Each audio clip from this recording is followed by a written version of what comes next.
Let's talk more about the invertible matrix theorem. Let A be an n by n matrix. The following statements are equivalent. That is, if one of these is true, all of these are true. And if one of these is false, all of them are false. A is invertible. The reduced row echelon form of A is I, the identity matrix.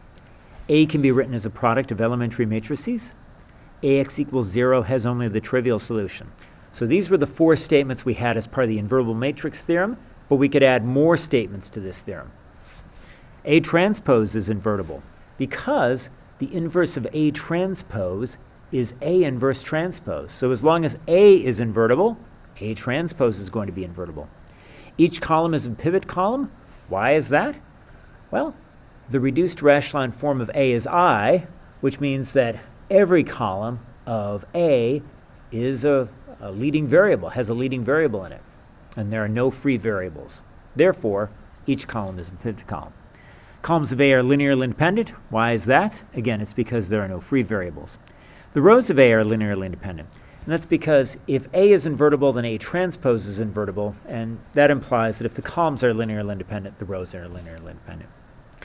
AX equals B has a solution for every B in Rn. Why is that? Well, because A is invertible, because you can multiply both sides of this equation by A inverse, and then you end up with X equals A inverse B.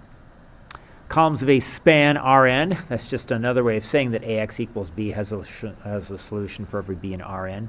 And the rows of A span Rn. Again, that's because if A transpose is invertible, then A is invertible, and vice versa. The linear transformation T of x equals AX is 1 to 1. The linear transformation T of x equals AX is onto. And again, all these statements are logically equivalent. If one is true, then all of them are true.